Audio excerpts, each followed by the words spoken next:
As many as 1.2 million young Canadians struggle with mental health issues, and of those individuals are prestigious athletes like Canadian freestyle skier and Olympian Travis Garretts, who joins me now. And we're talking about your determination and inspiring others, which is so key. So first off, thank you so much for coming in today.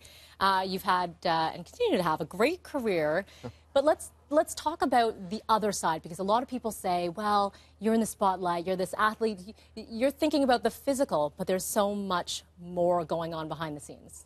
Yeah, it's interesting. The fact that our sport, in my mind, is probably 80% mental once you reach the Olympic level. And as an RBC Olympian, we're working always on, finding ways to improve your performance. And that has always been, for me, working on the mental aspect of my health in general. Now, you had a diagnosis within recent years, and was it something that surprised you? So share with our viewers, because I know you're very outspoken about this. Yeah, so I'd struggled with mental health issues pretty much my entire life, for as long as I remember. But I only sought help after the 2014 Olympic Winter Games. Where I'd been initially diagnosed with type 1 bipolar disorder. And 4 years later, I'm still trying to learn more and more about myself and encourage others to get the help that they need. Yeah. You said it was something that you sort of struggled with for some time. When did you know that you needed to ask for help? Because that's a big question. A lot of young people say they just kind of brush it off, right? Maybe I don't need to talk to anyone. When was the point for you? I had seen other athletes in the industry, starting to reach out more and ask for help to improve their performance. So not even just the quality of life, but even performance side of things as well.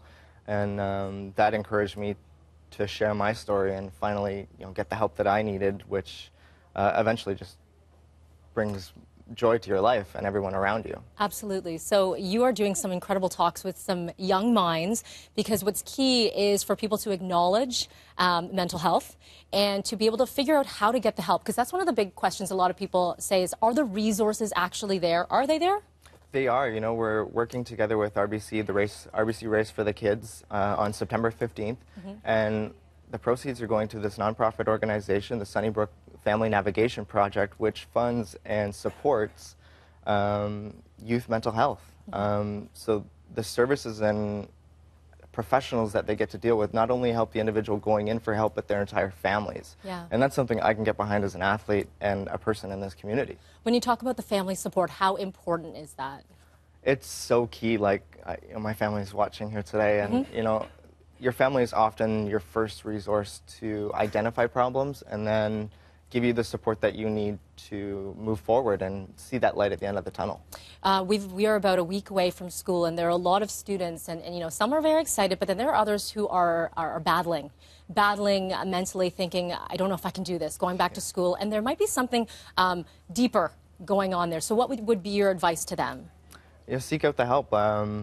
Ask for help. Talk about things that may be a little bit more difficult, whether it's with peers, your family, and go out for a run. September 15th is a great opportunity to raise awareness, donate, and just have some fun. Absolutely. So you said RBC Race for Kids. It's on September 15th. We're going to put everything on our website. So if you can show your support, get out there, donate.